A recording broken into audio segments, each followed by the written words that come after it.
గ్రంథం ఫకీర్. రండి పిలిచాడు రుద్ర. ముగ్గురు కుటుంబ సభ్యులు లోపలికి వచ్చారు. ఇద్దరు 40లో ఉన్నారు. డబ్బుండి ప్రపంచమంతా తిరిగి వచ్చారు వాళ్ళు. వాళ్ళ కూతురు చాలా అందంగా ఉండి రుద్రను చూసి నవ్వుకుంటోంది.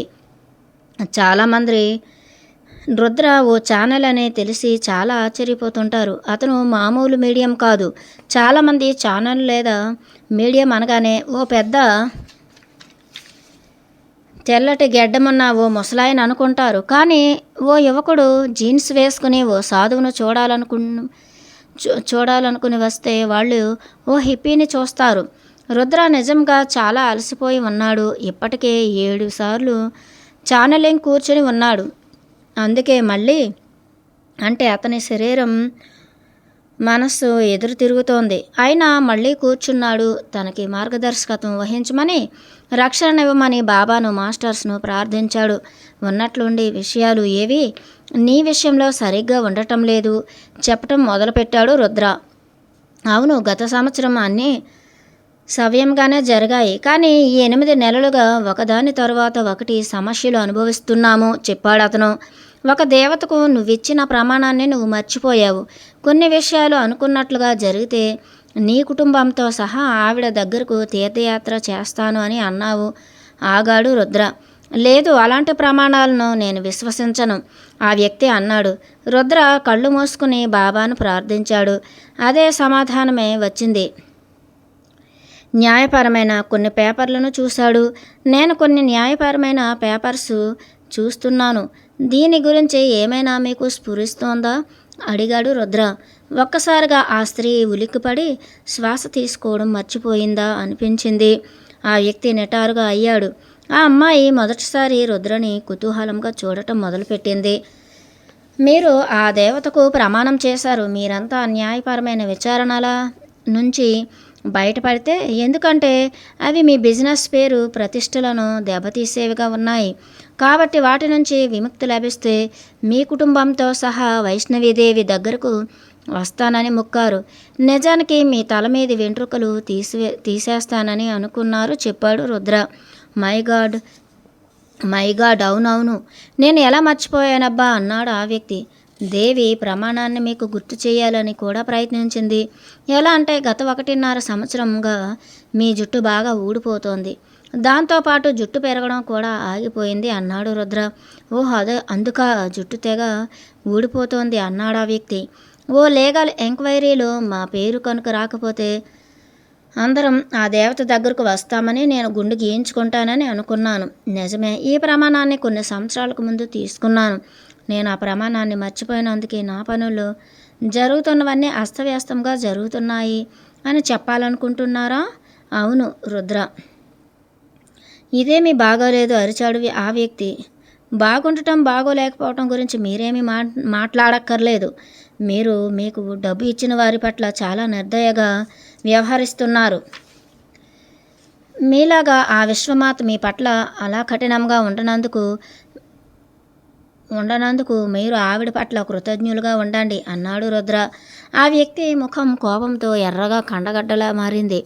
ఇంతలో అతని భార్య తమాయించుకొని పెదాలపైకి నవ్వు తెచ్చుకుంది. మీరు నా భర్తను క్షమించాలి. ఆయన మీతో అలా మాట్లాడి ఉండకూడదు. మేము తీర్థయాత్రకు వీలైనంత త్వరగా వెళతాము. బాబా నేను మిమ్మల్ని అడగాలనుకుంటున్నది ఆగిందామే. అంటే మీరు బాబాను ఏమైనా అడగాలనుకుంటున్నారా అడిగాడు రుద్ర. అవును, నేను బాబాను అడగాలనుకుంటున్నది మేము మా అమ్మాయిని అమెరికాకు పంపించవచ్చునా అని అంది ఆమె. ఆమెకు 19వ సంవత్సరం వచ్చే వరకు పంపవద్దు. ఆమెకి యాక్సిడెంట్ల బెడద ఎక్కువగా ఉంది. అక్కడ ఆమె ఓ పెద్ద ప్రమాదానికి గురి అయ్యే అవకాశం ఉంది. ఈ నేల ఆమెకి సురక్షితమైన ప్రదేశం అన్నాడు రుద్ర. అవును, మా అమ్మాయికి ప్రమాదాలు ఎక్కువే జరిగాయి. పోయిన వారమే ఆమె కొత్త వెహికల్తో పాటు ప్రమాదానికి గురయ్యింది అంది ఆమె. బాబా ఆమెను పోయిన సంవత్సరం కూడా మరో యాక్సిడెంట్ నుంచి రక్షించాడు అన్నాడు రుద్ర. అవును, ఆ సమయంలో నేను చనిపోయానని అనుకున్నాను అంది ఆ అమ్మాయి. నువ్వు కొద్ది రోజుల్లో నీ 18వ సంవత్సరంలోకి ప్రవేశిస్తున్నావు అన్నాడు రుద్ర. అవును, వచ్చే నెలే అంది అమ్మాయి. అంటే నువ్వు మరో సంవత్సరం పాటు వెయిట్ చేయాలి. నువ్వు ఇక్కడే ఉండటం మంచిది అన్నాడు రుద్ర. ఆ అమ్మాయి ఒకసారి రుద్ర వంక చూసి వాళ్ళ అమ్మా నాన్నల వైపు చూసింది. ఓకే, నాకు 19 వచ్చే వరకు 19 సంవత్సరాలు వచ్చే వరకు ఆగుతాను అంది. ఆ అమ్మాయి తల్లిదండ్రులు షాక్తో గుడ్లప్పగించారు. ఎందుకంటే అంత త్వరగా ఆ పిల్ల ఒప్పుకుంటుందనుకోలేదు వాళ్ళు. ఆమె డిజైనింగ్లో శ్రద్ధ పెడుతుంది. ఆమెకి అందులో బాగా నైపుణ్యం ఉంది. డిజైనింగ్ కానీ న్యాయశాస్త్రం కానీ చెప్పాడు రుద్ర. వచ్చే నెల వరకు మేము వైష్ణవీదేవి దగ్గరకు వెళ్ళలేము. ఎందుకంటే ఈ శుక్రవారమే మేము ఫ్రాన్స్కు వెళ్తున్నాము. తిరిగి వచ్చాక వెళ్ళవచ్చా అడిగింది తల్లి. సరే, అలాగే వెళ్ళండి. అలాగే మీరు ఫ్రాన్స్కు వెళ్లే ముందు పేదవాళ్లకు అన్నదానం చేయండి సూచించాడు రుద్ర. ఓ వృద్ధాశ్రమానికి మేము డబ్బులు ఇవ్వవచ్చునా? వాళ్ళు ధాన్యం తీసుకుని అక్కడ నివసించే వృద్ధులకు వండి పెడతారు. మేము నెలకు సరిపడా ఆహార ధాన్యాలను పంపిస్తాము అందామే. మంచిది, ఇంకేమైనా అడగాలా అన్నాడు రుద్ర. దయచేసి మా అమ్మాయి గురించి రక్షణ వహించమని బాబాకు చెప్పండి. ఆమెకు ఎప్పుడు ఏవో ఒకటి యాక్సిడెంట్లు అవుతూనే ఉంటాయి ప్రాధేయపడింది ఆ తల్లి. అక్కడ వెలిగించిన ఎన్నో అగరబత్తీల బూడిదను రుద్ర ప్రోగు చేశాడు. దాన్ని ఓ గిన్నెలోకి తీసుకున్నాడు. చేతితో కొంచెం తీసుకుని కళ్ళు మూసుకొని ప్రార్థించాడు. ఆపై దాన్ని అమ్మాయికి ఇచ్చాడు. దీన్ని ఓ చిన్న ఎర్రటి గుడ్డలో పెట్టుకో. దాన్ని నీ పర్సులో పెట్టుకో. ఇంట్లోంచి బయటికి వెళ్ళినప్పుడల్లా దాన్ని నీ వెంట తీసుకుపో. ఏం చేస్తావా అడిగాడు రుద్ర. తప్పకుండా అంద అమ్మాయి. నీకు ఏం చేస్తావా అడిగాడు రుద్ర. తప్పకుండా అంద అమ్మాయి.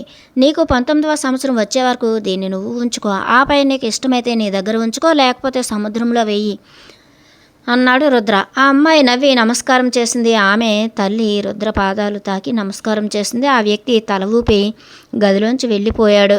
రుద్ర గదిలో ఒంటరిగా మిగిలిపోయాడు.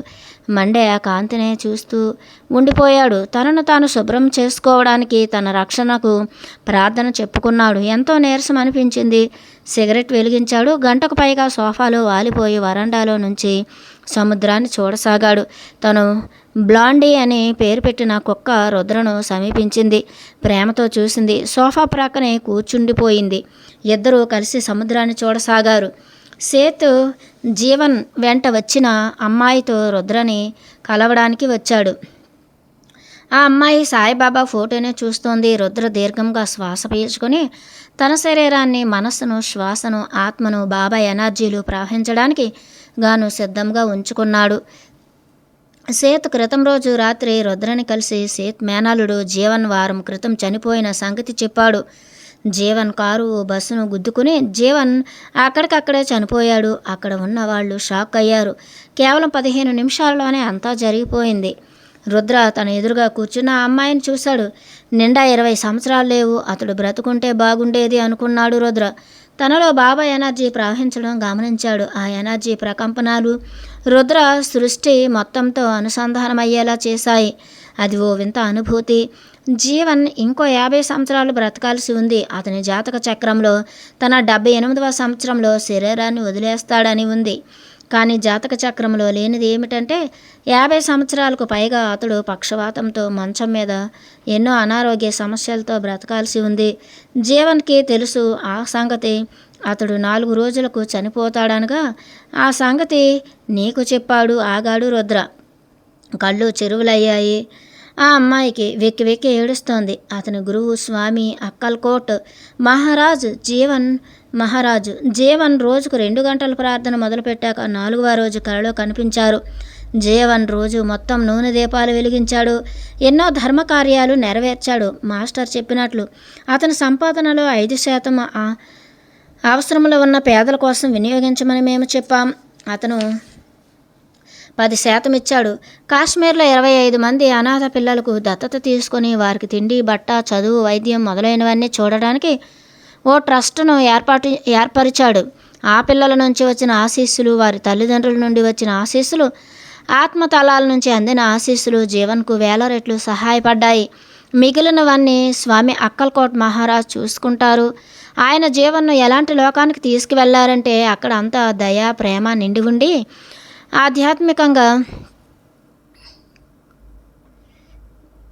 ఆధ్యాత్మికంగా తాను ఎదుగుతూ భౌతిక తలంలో ఉండే ఎంతోమంది భౌతికంగా ఆధ్యాత్మికంగా సహాయపడగలుగుతున్నాయి. ఎంతోమందికి భౌతికంగా ఆధ్యాత్మికంగా సహాయపడగలుగుతున్నాయి. తాను సంపాదించిన ఆస్తులన్నీ నీకోసం వదిలిపెట్టి వెళ్ళాడు. ఆ డబ్బు నీకు నీ ఫ్యామిలీకి ఉపయోగపడుతుంది. నువ్వు ముఖ్య ఉద్దేశ్యం కోసం భూమి మీదకు రప్పించబడ్డావు. నీ జీవితం అంతా ప్రమాదాల బారిన పడ్డ పిల్లలకు, పక్షవాతం బారిన పడ్డ పిల్లలకు రక్షణ కల్పించడం, వాళ్ళ బాగోగులు చూసుకోవడం ద్వారా నువ్వు జీవన్కు మరింత దగ్గర కాగలుగుతావు. నువ్వు చేసే ఈ సేవ అవసరంలో ఉన్న వాళ్లకు, నువ్వు చేసే ఈ సేవ భగవంతుడికి చేసే సేవయే. నీ ప్రేమే నీ దైవం. నీ యొక్క ఆర్థిక అవసరాలను మేము చూసుకుంటున్నాం. నువ్వు గాయపడి బాధపడే వారిలో చూసుకో. వాళ్లకు నువ్వు జీవన్ను గాయపడి బాధపడే వారిలో చూసుకో. వాళ్లకు నీ ప్రేమను పంచు. జీవన్ నీతోనే ఉన్నాడు. నీ ఉద్వేగాలను నువ్వు కంట్రోల్లో పెట్టుకోకపోతే నీ ప్రకంపనలు మళ్ళీ అతడిని క్రిందికి లాగివేస్తాయి. కానీ నువ్వు నీ బాధను దుఃఖాన్ని వాళ్లకు సేవ చేయడానికి ఉపయోగిస్తే జీవన్ నీతో కలకాలం ఉంటాడు. అతను కూడా ఆధ్యాత్మికంగా ఎదిగి నీ ద్వారా అతను కూడా అవసరంలో ఉన్న వాళ్లకు సేవ చేయగలుగుతాడు. దీనికోసం నువ్వు నీ ఎమోషన్స్ను అదుపులో ఉంచగలగాలి. ఓపెన్గా ఉండాలి.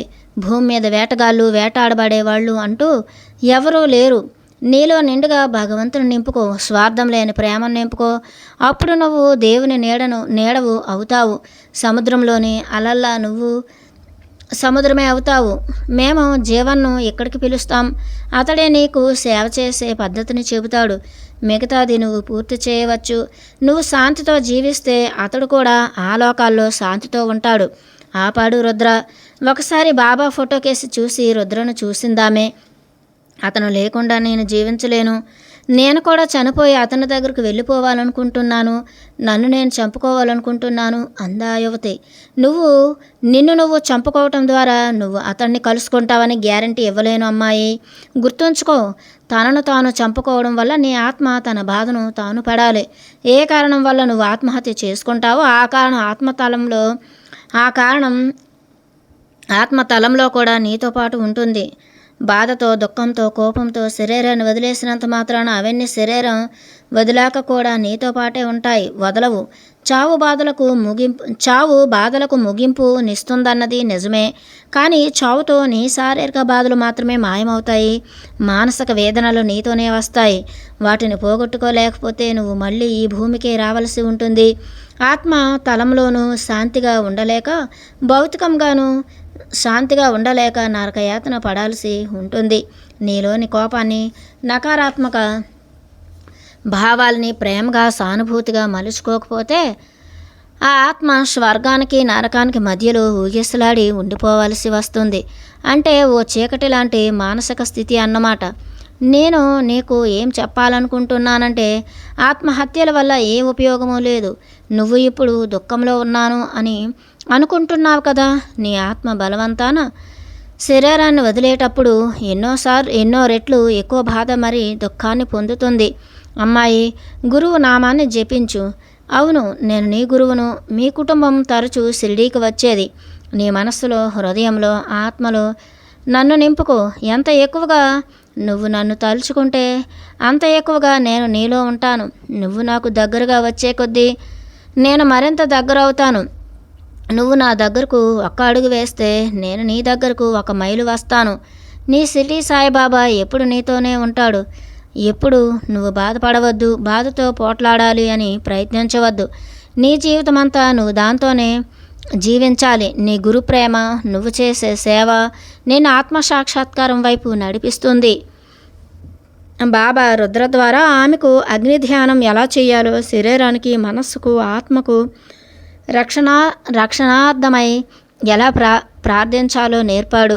వెళ్ళిపోయేటప్పుడు ఆ అమ్మాయి రుద్రని గట్టిగా హత్తుకుంది. రుద్రకి తాను 1000 సంవత్సరాల వృద్ధుడిని అన్న అనుభూతి కలిగింది. ఓ గంట తర్వాత రుద్రకి జ్వరం, అలసట, నిస్త్రాణ మొదలై 3 రోజుల పాటు ఉన్నాయి. తాను ఆ 3 రోజులు ఒంటరిగానే ఉన్నాడు. వరండాలో, సోఫాలో కూర్చోవడం, సముద్రాన్ని చూడడం, తన దగ్గరికి వచ్చే 3 కుక్కలకు ఆహారాన్ని ఇవ్వటం, అంతే. ఆ కుక్కలు అన్నీ కానీ కనీసం ఒక్కటైనా ఆ 3 రోజులు రుద్ర దగ్గరే గడిపాయి. ఆ 3 రోజులు రుద్రలోకి ఎంతో సందేశం వచ్చింది. ప్రతి వ్యక్తి లోపల అన్ని ప్రశ్నలకు సమాధానాలు ఉన్నాయి. ప్రతి వ్యక్తి చేయవలసిందల్లా నిశ్శబ్దంగా ఉండి తన లోపలికి తాను వెళ్ళడమే. తన శ్వాస మీద ధ్యాస పెట్టి తన అసలు ఇంటికి తాను తిరుగు ప్రయాణం అవ్వాలి. ఇందుకోసం ఏ మీడియం అవసరం లేదు, ఆశ్రయం అక్కరలేదు, పుస్తకాలతో పని లేదు, గురువుతో పని లేదు. నీ అసలైన గురువు నీ లోపలే ఉన్నాడు అన్న విశ్వాసం చాలు. ఆ అసలు గురువే నీ సొంత ఇంటికి నిన్ను తిరిగి తీసుకువెళ్తాడు. 4వ రోజు రుద్ర లేచాక తాను తిరిగి స్వస్థత పొందిన అనుభూతి కలిగింది. తన 3 కుక్కలు బీచ్లో తిరుగుతూ కనిపించాయి. బ్లాండీ రుద్రని చూసింది, ఆనందంతో అరిచింది. రుద్ర కూడా లేచి నెమ్మదిగా బీచ్ వైపు అడుగులేశాడు.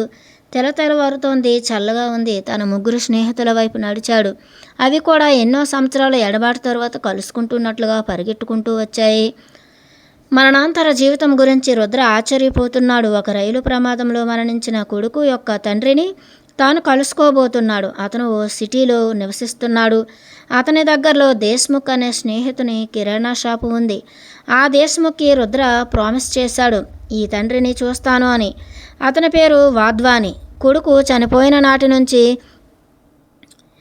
తన బిజినెస్ చూసుకోవడం కూడా మానేశాడు. అతని ఆరోగ్యం కూడా దిగజారుతోంది. అది చూసి అతని భార్య ఆందోళన చెందుతోంది.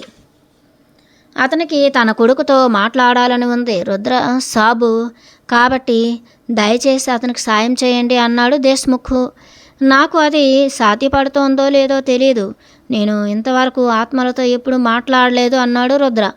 నేను మీ గురించి చాలా విన్నాను సాబు. అతనికి మీరు సహాయపడగలరు. అతను చాలా మీడియంల దగ్గరికి వెళ్ళాడు, కానీ అతనికి తాను తన కొడుకుతోనే మాట్లాడాలన్న నమ్మకం కలగలేదు. మీరు తప్పకుండా అతనికి సహాయపడగలరని నాకు అనిపిస్తోంది. అతని కొడుకే అతని సర్వస్వం అన్నాడు దేశ్ముఖ్.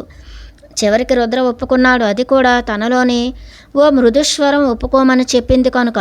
బాబా ఎక్కడున్నావు పెద్దాయనా, నిన్ను చాలా మిస్ అవుతున్నాను అనుకున్నాడు రుద్ర. ఆ రోజంతా తన బలాన్ని తాను కూడగట్టుకునే పనిలో ఉండిపోయాడు రుద్ర. ఇంత బలహీనతను ఇంతవరకు తన జీవితంలో ఎప్పుడూ అనుభవించలేదు. ఛానలింగాన్ని తన ఆరోగ్యం మీద ప్రభావాన్ని చూపుతున్నాయి. బాబా దగ్గర నుంచి ఏమీ వార్త లేదు. 3 వారాలు గడిచిపోయాయి. బహుశా తనని రక్షించినట్లుగానే మరికొందరిని రక్షించే పనులు ఉండి ఉంటాడు అనుకున్నాడు రుద్ర. ఛానలింగ్స్ మళ్ళీ మొదలయ్యాయి. బలహీనంగా ఉన్న తిరిగి బలాన్ని ఎలా కూడగట్టుకోవాలో రుద్రకి అర్థమైంది. ఛానలింగ్స్ లేనప్పుడు పుస్తకాలు చదువుతూ, కామెడీ సీన్లు చూస్తూ తన పిల్లల జ్ఞాపకాలను మర్చిపోగలుగుతున్నాడు. అలాగే తన దగ్గరికి వచ్చే కేసుల బాధాకర సన్నివేశాలను కూడా మర్చిపోతున్నాడు. ఒకరోజు బాబా ఫోటో దగ్గర బాబాకు దక్షిణలు, పువ్వులు సమర్పించడానికి వేసిన బల్ల మీదున్న కవర్లు తెరిచి చూసిన రుద్ర షాక్ అయ్యాడు. అందులో 3 నెలల అద్దెకు సరిపడే డబ్బులు ఉన్నాయి. ఇది ఇలాగే జరిగితే వచ్చే మార్చి వరకు తాను బాబా ఈ అందమైన కాటేజీలో నివసించవచ్చు అనుకున్నాడు.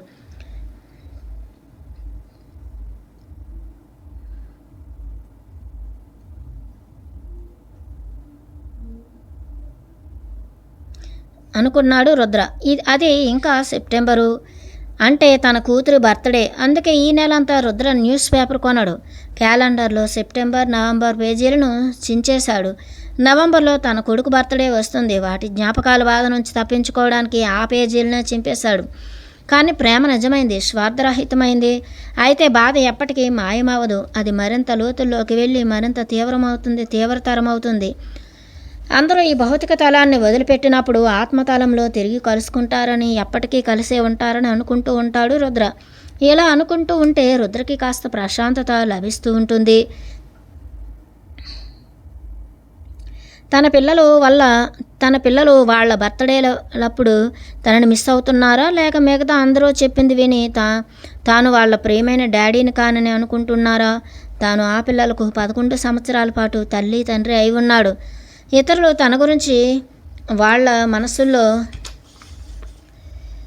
నాటిన విషాన్ని తన ప్రేమ జయించగలదా? రుద్ర సిగార్ని డీప్గా పీల్చుకున్నాడు. రాత్రి చాలా పొద్దుపోయింది. అతను తన గదిలో ఉన్నాడు. బంగారు రంగు దీపకాంతులు ఆరిపోవస్తున్న సిగార్ కొస ఆ గదిలోని చీకటితో ఆడుకుంటున్నాయి.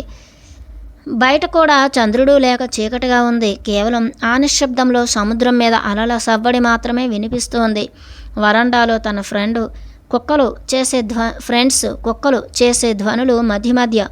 అవే లేకపోతే తాను ఎంతో ఒంటరితనాన్ని ఫీల్ అయ్యేవాడు. ఈరోజు చాలా మైళ్ళు నడిచాడు. బాబాని బాగా మిస్ అవుతున్నాడు. బాబా ఎప్పుడు తన దగ్గరే ఉన్నట్లు అనిపించినా బాబాతో మాట్లాడాలని, సేవ చేయాలని, పాదాలు వత్తాలని, అతని జ్ఞానాన్ని వినాలని, జోకులు వేస్తే నవ్వాలని అనిపిస్తూ ఉంటుంది. బాబా ఆరాని, బాబా ఎనర్జీని బాగా మిస్ అవుతున్నాడు రుద్ర. కళ్ళు మూసుకుని ప్రార్థించాడు. తనకు ఎనర్జీలను ఇమ్మని, గుండె నొప్పిని తగ్గించమని, తన కణాలలో నిండుతున్న నిరాశ నిస్పృహలను తొలగించమని వేడుకున్నాడు. కొన్ని క్షణాల తర్వాత బాబా ఎనర్జీలను రుద్ర ఫీల్ అయ్యాడు. బాబా ఇక్కడే ఎక్కడో ఉన్నాడు అనిపించింది. రుద్ర నవ్వాడు. బాబా తిరిగి నవ్వారు. లోపల బాబా గుసగుసలాడుతున్నారు. నీ యొక్క అన్ని సమాధానాలు నీలోనే ఉన్నాయి అబ్బాయి, బయట కాదు. ఆరాలను, చక్రాలను, పిరమిడ్లను, టారట్స్ను, కార్డుల మీద బొమ్మల ద్వారా జోస్యం చెప్పడం, ఛానలింగ్స్ను, మిగతా అన్ని ఫ్యాన్సీ పదాలను మర్చిపో. మూలాధారమైన ఆ శూన్యంతో అనుసంధానమవ్వు. ఆ శూన్యంలో నువ్వు సృష్టికర్తను కనుగొంటావు. ఏమీ లేని స్థితి నుంచి అతడు అంతటినీ సృష్టిస్తున్నాడు. అందుకే అతడిని చేరాలి అంటే ఆ శూన్య స్థితిలోకి నువ్వు వెళ్ళాలి. ఆ ఉదయం రుద్ర తాను మామూలుగా కూర్చునే ఆసనంలో కూర్చున్నాడు. తలకు బంధన అంటే గుడ్డ కట్టుకున్నాడు. దీర్ఘంగా ప్రార్థన చేశాడు. ఆ దుఃఖించే తండ్రి కోసం ఛానలింగ్ చేయటం కూడా కష్టం అనిపిస్తోంది రుద్రకి. అతని కొడుకుతో కనెక్ట్ అవ్వగలనా లేదా అని అనుకుంటున్నాడు. అయినా తన శాయశక్తులా ప్రయత్నించాలని అనుకుంటున్నాడు. బాబా రుద్ర నుంచి అదే ఆశించేది. అబ్బాయి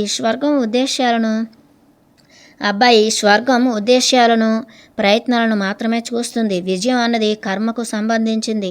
అలాంటి సందర్భాల్లో కర్మ సంబంధిత బ్లూ ప్రింట్లో ఆత్మతలంలో ఆత్మ తయారు చేసుకున్న తన ప్రణాళిక బ్లూ ప్రింట్లో విజయం తప్పనిసరి భాగస్వామి కాదు. కాబట్టి నీ జీవితానికి నీ అత్యున్నత ప్రయత్నాలు చెయ్యి. ఆ ప్రయత్నాలలో నువ్వు శాంతిగా ఉండు. బాబా మాటలు గుర్తొచ్చాయి. కాబట్టి రుద్ర తన శాయశక్తులా ప్రయత్నించి దుఃఖితుడైన తండ్రి కోసం ఛానలింగులో కూర్చుందామనుకున్నాడు. బ్లాండీ నెమ్మదిగా వరండాలో నడవటం వినిపించింది. రుద్ర కళ్ళు మూసుకుని బాబాను ప్రార్థించాడు. తనలో అతని ఎనర్జీని నింపమని, అతని మార్గదర్శకత్వమే తనకు లభించాలని, తన నోటి వెంట అతని మాటలే పలకాలని, అతని సామీప్యం తనకి కావాలని ప్రార్థించాడు. ఆ తండ్రి వెంట దేశ్ముఖ్ని కూడా రమ్మని చెప్పాడు రుద్ర. వాధ్వానికి 47 సంవత్సరాల వయసు ఉంటుంది. గోధుమ వన్నెర ఒంటి రంగు, నల్లటి జుట్టుతో ఉన్నాడు. రుద్ర, వాధ్వాని ఒకరినొకరు చూసుకున్నారు. వాధ్వాని యొక్క రకరకాల ఉద్వేగాలు గమనించాడు రుద్ర. ఛానలింగ్ కోసం వచ్చే వ్యక్తుల విచారం, కోపం లాంటి ఉద్వేగాలు తెలియకుండానే మీడియంకు తాకుతూ ఉంటాయి. అందుకే ఛానలింగ్ కోసం వచ్చేవారు తిరిగి వెళ్ళేటప్పుడు ఎంతో రిలీఫ్గా, తేలికగా వెళ్ళిపోతుంటారు.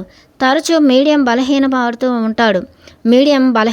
ఉంటాడు. కానీ బాబా చెప్పినట్లు ఈత కొట్టాలి అంటే తడవటానికి రెడీగా ఉండాలి. రుద్ర ఒకసారి దీర్ఘంగా శ్వాస పీల్చుకున్నాడు. వాధ్వానిని కూర్చోమని సైగ చేశాడు. కళ్ళు మూసుకుని తన ద్వారా సాయిబాబా ఎనర్జీని ప్రవహించే వరకు ఆగాడు. ఆ ఎనర్జీ స్ట్రాంగ్గా ఉన్నప్పుడు వచ్చిన వ్యక్తి యొక్క గతం, వర్తమానం మరి భవిష్యత్తులోనే కాకుండా ఆ వ్యక్తి యొక్క ప్రతి ఒక్క ఆధ్యాత్మిక, ఉద్వేగపరమైన, మానసిక, భౌతిక సంఘటనలను కూడా చూడగలిగేవాడు. బాబా చెబుతున్నారు, మీ అబ్బాయి అతనితో ఉంటున్నాడు. ఎన్నో గందరగోళాలు, ఉద్వేగాలలో కొట్టుకులాడుతున్నాడు. ముఖ్యంగా అవిశ్వాసం, నిస్సహాయత, మీ దుఃఖం, నిరాశ, నిస్పృహలు మీ అబ్బాయిని ఆధ్యాత్మికంగా ముందుకు వెళ్లకుండా అడ్డుకుంటున్నాయి అన్నాడు రుద్ర. అంటే ఏమిటి? నాకేమీ అర్థం కావట్లేదు అన్నాడు వాధ్వాని. అబ్బాయి, ఒక ఆత్మ భౌతిక శరీరాన్ని వీడినప్పుడు అది భవిష్యత్తును నిర్ణయించుకోవడానికి కొన్ని ఎంపికలు ఉంటాయి. ఒక ముఖ్యమైన ఎంపిక ఏమిటంటే ఆ ఆత్మ ఆధ్యాత్మిక ప్రయాణాన్ని ముందుకు కొనసాగించాలా లేక భూమికి కట్టుబడి ఉండాలా అన్నది. చాలా సందర్భాల్లో ఆ వ్యక్తి తాను చనిపోయాను అని నమ్మడాన్ని తిరస్కరిస్తాడు. బహుశా అదంతా ఒక కళ అని, కాసేపటి తర్వాత మళ్ళీ లేచి జీవితాన్ని కొనసాగిస్తానని అనుకుంటాడు. ఎందుకంటే ఆ వ్యక్తికి మరణాంతర జీవితం గురించి విశ్వాసం లేదు కనుక తాను చనిపోయానని ముందుకు సాగిపోవాలని అనుకోడు. అందుకే ఆత్మ తన వదిలివేసిన శరీరం చుట్టూ తిరుగుతూ ఉంటుంది, తన వాళ్ళ చుట్టూ తిరుగుతూ ఉంటుంది. ఆత్మలు చాలా సందర్భాల్లో భూమి మీద ఉన్న ప్రాపంచిక సుఖాలను మరువలేక వదల్లేక వేరే వాళ్ళ ద్వారా అవన్నీ పొందాలి అని ప్రయత్నిస్తాయి. అందుకే మీరు దెయ్యం పట్టిన వాళ్ళను ఆ దుష్టాత్మలను వదలగొట్టే కేసులను చూస్తూ ఉంటారు. అలా భూమికి కట్టుబడి తాము ఎవరితోనైనా ఎక్కువ గడిపారో వారికి ప్రార్థన చేయడానికి, ధ్యానం చేయడానికి, ఆధ్యాత్మిక ప్రగతికి సమయం కేటాయించకుండా చేస్తారు. కొన్నిసార్లు ఆత్మ బాగా పరిణితి పొంది ఉన్నా అది తాను ప్రేమించిన వారి చుట్టే తిరుగుతూ ఉంటుంది. ఎందుకంటే తాను ప్రేమించిన వారు తనను ప్రేమించిన వారు తన కోసం దుఃఖిస్తూ ఉన్నారు కాబట్టి. ముందు నన్ను ఓ ప్రశ్న అడగని. నువ్వు ఎంతో ప్రేమించిన వ్యక్తి విచారంతో, దుఃఖంతో కూరుకుపోయి ఉన్నాడని తెలిసి నువ్వు చేసే అన్ని పనులు వదిలిపెట్టి భూమి మీద ఒక చోట నుంచి మరో చోటికి ప్రయాణం చేసి నీ ప్రియమైన వారితో ఉంటావా లేదా అడిగాడు రుద్ర. అవును అన్నాడు వాద్వాని. అదేవిధంగా నీ ప్రియమైన వ్యక్తి శరీరాన్ని వదిలేశాక మరో అద్భుతమైన ఆనందమైన లోకానికి వెళ్లకుండా దుఃఖంతో ఉన్న తన వారిని వదిలి వెళ్ళలేక ఇక్కడే వారితోనే ఉండిపోతాడు. ఆ ఆత్మ యొక్క దుఃఖం, నిస్సహాయతను ఒక్కసారి ఊహించుకో. తన ప్రియతములు మాటలు, బాధ, దుఃఖం అన్నీ చూస్తూ తాను మాట్లాడలేడు, ఓదార్చలేడు. ఆ ఆత్మ తాను ఎక్కడికి పోలేదని మీ దగ్గరే ఉన్నానని చెప్పాలి అని అనుకుంటుంది, కానీ చెప్పలేదు. దాని పరిస్థితి ఎంత కష్టమో ఊహించావా? ఆ ఆత్మకు తన ఆధ్యాత్మిక ప్రయాణాన్ని కొనసాగించాలని ఉన్న మీ దుఃఖం, బాధ అడ్డుకుంటూ ఉంటాయి. ప్రతి ఆత్మకు తనకంటూ ఓ స్వేచ్ఛ ఉంటుంది. అది కనుక చనిపోయిన తర్వాత కూడా తన ప్రీతముల చుట్టూ భూమి మీదే సంవత్సరాల పాటు తిరగాలని ఉంటే అలా తిరుగుతూనే ఉంటుంది గాలిలో. అలా ఉండటం ఎంత బాధాకరమో తెలుసా? నరకం కన్నా దారుణం. నువ్వు నీ కొడుకును పోగొట్టుకుని దుఃఖంలో ఉన్నావు, అది మాకు తెలుసు. కానీ నీ దుఃఖం ద్వారా నీ కొడుకుకు నువ్వు ఎంత కష్టం కలిగిస్తున్నావో తెలుసా? నీ బాధ, దుఃఖం చూస్తూ అది బాధపడుతూ నిన్ను ఓదార్చలేక ఆ నిస్సహాయత కోపంగా మారి తన ఆత్మ మీద ఓ చెడు ముద్రను వేస్తుంది. ఆగాడు రుద్ర. నేను ఏం చేయలేను, ఏమీ చేయలేకపోతున్నాను వాద్వాని అన్నాడు. నిన్ను బాధ పెట్టవద్దు అని ఎవరూ చెప్పటం లేదు, నిన్ను బాధపడవద్దు అని ఎవరూ చెప్పటం లేదు. బాధపడటం కూడా ఒక రకమైన స్వస్థత చికిత్సే. కానీ నువ్వు బాధపడటం లేదు, బాధే నువ్వుగా మారిపోతున్నావు. నీ కొడుకు, నీ మిగతా కుటుంబ సభ్యులకు కూడా బాధ కలిగిస్తున్నావు. నీ కొడుకు భౌతికంగా ఉండటం లేదు, కానీ ఆత్మతలంలో అతను ఉన్నాడు, ఎప్పటికీ ఉంటాడు. నువ్వు అతన్ని కలుసుకుంటావు, నిద్రపోతున్నప్పుడు కలుసుకుంటావు. నీ యొక్క ఆధ్యాత్మిక శరీరం అతడు నువ్వు నిద్రపోతున్నప్పుడు కలుస్తున్నారు. కానీ నీలో ఉన్న బాధాకరమైన నిరాశ, నిస్పృహల ప్రకంపనలు నిన్ను మర్చిపోయేలా చేస్తున్నాయి. నువ్వు నిజంగా అతని ఉనికిని అనుభూతి చెందాలనుకుంటే నీలోని ఈ బాధాకర ఉద్వేగాలను వదిలేసి అన్నీ భగవంతుడికి వదిలిపెట్టి నీ కొడుకు కోసం ప్రార్థించి ఆ ఆత్మను శాంతిగా ఉండమని చెప్పండి. అప్పుడు నువ్వు అతని సామీప్యాన్ని అనుభూతి చెందుతావు. అప్పుడు అతను ఆధ్యాత్మికంగా ముందుకు వెళ్ళగలుగుతాడు. నువ్వు ఎప్పుడు తలుచుకున్నా, పిలిచినా నీ చుట్టుప్రక్కలే ఉంటాడు. ఫోన్లో కాంటాక్ట్ చేయడం లాంటిదే ఇది కూడా. అతడు ఎప్పుడు నీ పట్ల, నీ పిలుపుకు ప్రతిస్పందిస్తాడు. కానీ నువ్వే అతడిని కనీసం గదిలోంచి కూడా బయటికి వెళ్ళనివ్వడం లేదు. అతడి ఎదుగుదల ఎంత దిగజారుతోందో తెలుసా? అడిగాడు రుద్ర. నాకు నా కొడుకుతో మాట్లాడాలని ఉంది, ప్రాధేయపడ్డాడు వాద్వాని. రుద్ర కళ్ళు మూసుకుని బాబాను ప్రార్థించాడు. దుఃఖితుడైన ఈ తండ్రికి తన కొడుకుతో మాట్లాడే అవకాశం ఇప్పించమన్నాడు. ఓకే, కానీ కొద్దిసేపే, ఇక అడుగు అన్నాడు రుద్ర. ఓకే, కానీ కొద్దిసేపే, ఇక అడుగు అన్నాడు రుద్ర. అబ్బాయి, నువ్వు బాగున్నావా? బేటా, ఎలా ఉన్నావు? వాద్వాని ప్రశ్న. రుద్ర తన ఎనర్జీలో ఓ కుదుపును గమనించాడు. అది అతను వర్ణించలేడు, కానీ తనలో ఓ ప్రత్యేకమైన ఎనర్జీని గమనించాడు. నేను బాగా లేను డాడీ. రోజంతా నువ్వు ఏడుస్తూనే ఉంటావు. అమ్మ నిన్ను చూస్తూ బాధపడుతూ చావుకు దగ్గరవుతోంది. నేను ఎలా బాగుంటాను? కొడుకు ఆత్మ. బేటా, ఏమైంది నీకు? ట్రైన్లో నుంచి ఎలా పడిపోయావు తండ్రి? నేను నీకు చెప్పాను డాడీ, నేను చాలా అలసిపోయాను, మనం రైలులో ప్రయాణం చేయవద్దు అని చెప్పాను. ఆపై రుద్ర గొంతులో కన్నీళ్లు అడ్డం పడి మాటలు రాలేదు. ఉక్కిరిబిక్కిరి అయినట్లుగా ఉంది. శ్వాస తీసుకోవటం కష్టమైపోతోంది. రుద్ర చాలాసేపు నిరీక్షిస్తూ ఉన్నాడు. మళ్ళీ బాబా శక్తులను తనలో గమనించాడు. అతను రాలేకపోతున్నాడు. ఈ కలయిక అతన్ని బాగా ఉద్వేగానికి గురి చేస్తోంది. అతనికి విశ్రాంతి కావాలి అన్నాడు. రుద్ర కళ్ళు తెరిచాడు. వాద్వాని నిశ్శబ్దంగా ఏడవడం చూశాడు. అప్పటికే నిరాశ నిస్పృహలతో నిండిపోయిన రుద్ర హృదయం నిండా విచారపు మబ్బులు కమ్ముకున్నాయి. వాద్వాని చాలాసేపు ఏడుస్తూ ఏమీ మాట్లాడలేదు. కళ్ళు తెరుచుకుని ఎప్పుడో 1900లో తీసిన బాబా ఫోటో వంక చూస్తూ కన్నీళ్లు చిక్కిళ్ళ మీద కారుతూ ఉండగా అలా ఉండిపోయాడు. అది మా అబ్బాయే. అతడు మీ ద్వారా నాతో మాట్లాడాడు. నేను ఎంతోమంది మీడియంలను కలిశాను, కానీ ఈరోజు మాత్రమే నేను నా కొడుకుతో మాట్లాడానని నమ్ముతున్నాను అన్నాడు వాద్వాని. ఎందుకు అడిగాడు రుద్ర. ఎందుకంటే అతను రైలులో నుండి పడిపోవటానికి 15 నిమిషాల ముందు, నాన్న నేను చాలా అలసిపోయాను, మనం ట్యాక్సీలో వెళ్దాము అని మాట్లాడాడు. అవే ఆఖరి మాటలు. ఇప్పుడు కూడా అవే మాట్లాడాడు. దయచేసి నాకు మళ్ళీ వాడితో మాట్లాడాలని ఉంది, ప్రాధేయపడ్డాడు వాద్వాని. రుద్ర తల ఊపి కళ్ళు మూసుకున్నాడు. కానీ ఏమీ ఫలితం లేకుండా పోయింది. ఆ అబ్బాయి చుట్టుప్రక్కల ఎక్కడా లేడు. రుద్ర బాబాను ప్రార్థించాడు. బాబా శక్తులు తనలో ప్రవహించటం గమనించాడు. నీ కొడుకు గురించి ఏమీ తెలుసుకోవాలనుకుంటున్నావో నన్ను అడుగు, నేను చెబుతాను. నీకు నిజంగా నీ కొడుకు సహాయం చేయాలి అనుకుంటే, అతని ఆత్మ శాంతిగా ఉండాలి అంటే నువ్వు శాంతితో జీవించటం మొదలుపెట్టు. నువ్వు కనుక శాంతితో జీవించటం మొదలు పెడితే, నన్ను నమ్ము, నీ కొడుకు ఎంతో మేలు చేసిన వాడు అవుతావు. నువ్వు నిజంగా అతడిని ప్రేమించి ఉంటే నువ్వు మళ్ళీ జీవించటం మొదలుపెట్టు. నీ కొడుకును మరిచిపోమ్మనే నేను చెప్పటం లేదు. నీ బాధ దుఃఖాన్ని మరిచిపోయి జీవించటానికి ప్రయత్నించమని మాత్రమే చెబుతున్నాను. నాకు తెలుసు నువ్వు నీ కొడుకును మరిచిపోలేవని. అప్పుడప్పుడు కన్నీళ్లు కాలువలై ప్రవహించి గుండె పగిలిపోతుందా అనిపిస్తుంది. కానీ నువ్వు గుర్తుంచుకోవాల్సింది ఏమిటంటే, నీ కొడుకు ఇంకా ఇక్కడే ఉన్నాడు అని, నిన్ను వినగలుగుతున్నాడు అని. నువ్వు శరీరాన్ని వదిలేశాక మరి భూమి మీద ఉన్నప్పుడు రోజు నిద్రలోనూ నిన్ను కలుసుకుంటాడు అని గుర్తుపెట్టుకోవాలి. అప్పుడే నీ బాధ తగ్గుముఖం పడుతుంది. రోజులో ఏదో ఒక సమయంలో ఓ 10 నిమిషాలు కేటాయించి నీ కొడుకును పిలువు, మాట్లాడు. అయితే నీకు వెంటనే అతని నుంచి సమాధానం రాదు, కానీ అతడు నువ్వు చెప్పేది వినగలుగుతాడు. నీ ప్రియమైన నీ కొడుకు కోసం ప్రార్థించు, ధ్యానం చెయ్యి. ఆత్మలు నీ ప్రియమైన నీ కొడుకు కోసం ప్రార్థించు, ధ్యానం చెయ్యి. ఆత్మలు ఆధ్యాత్మికంగా పెరగటానికి ప్రార్థనలు, ధ్యానం సహాయం చేస్తాయి. కోపాన్ని, చిరాకును, నిస్సహాయతను తొలగించి వారి వారి ఆధ్యాత్మిక ప్రగతికి, పరిణామానికి సహాయపడతాయి. అంతేకాని వారు నిన్ను చూడటానికి వస్తారు అని కాదు. అదే పనిగా నువ్వు దుఃఖించడం వలన నువ్వు నీ కొడుకు ఆత్మను సంఖ్యలతో బంధిస్తున్నావు. అలా చేయకు. అది నీ కొడుకుకు నరకంతో సమానం. నరకం అంటే ఏమిటో కాదు, అది ఓ హీనమైన మానసిక స్థితి. నీ ప్రియమైన కొడుకు ఆ స్థితిలోకి వెళ్ళేలా చేయకు. బాధకు, కోపానికి, నిస్సహాయతకు గురి చేయకు. రైలు కదిలాక ఎంత సమయం తర్వాత నీ కొడుకు రైల్లో నుంచి పడిపోయాడో తెలుసుకోవాలని ఉంది అడిగాడు వాద్వాని.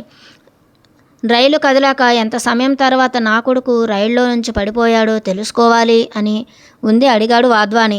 నన్ను, నా కొడుకు అయిన ఈ మీడియంను పరీక్షించాలనుకుంటున్నావా అడిగాడు రుద్ర.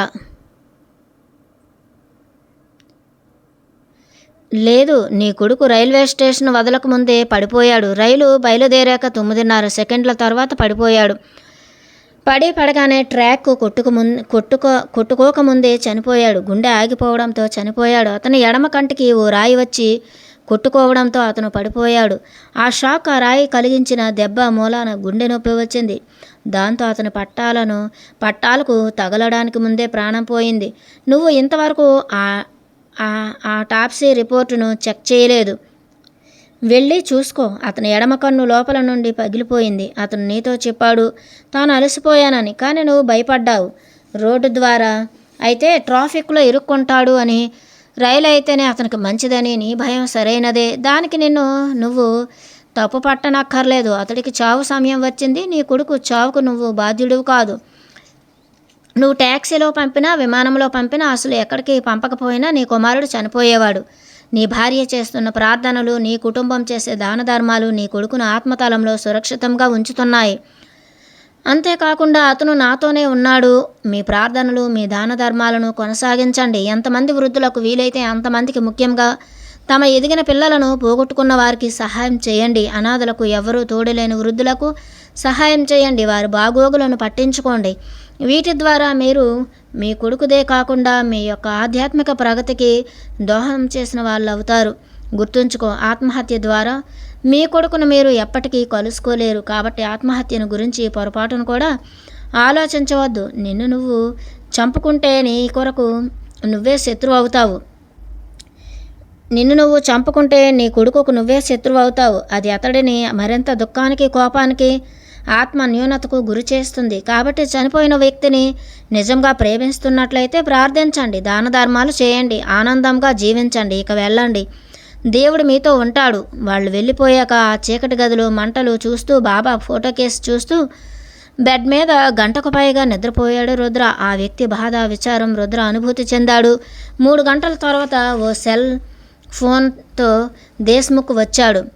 వాద్వాని రుద్రతో మాట్లాడాలి అనుకుంటున్నాడు అని చెప్పాడు. అతడు అటాప్సీ రిపోర్టు, మరణ ధృవ పత్రం చదివాడట. అందులో ఎడమ కన్ను పగిలిపోయినట్లుంది. గుండెపోటుతో మరణించట్లు కూడా అందులో ఉంది. తలపట్టాలను కొట్టుకోకముందే చనిపోయాడు. వాద్వాని నిశ్చయించుకున్నాడు ఆనందంగా తాను జీవించాలని, తన కొడుకు తనని చూసి గర్వపడేలా ఉండాలి అని. రుద్ర కళ్ళు మూసుకుని భగవంతుడికి ధన్యవాదాలు తెలిపాడు. దుఃఖితుడైన ఓ తండ్రిని శ్వాంతన పరచగలిగినందుకు, ఆత్మతలంలో తన తల్లిదండ్రులను వదిలి వచ్చినందుకు బాధపడే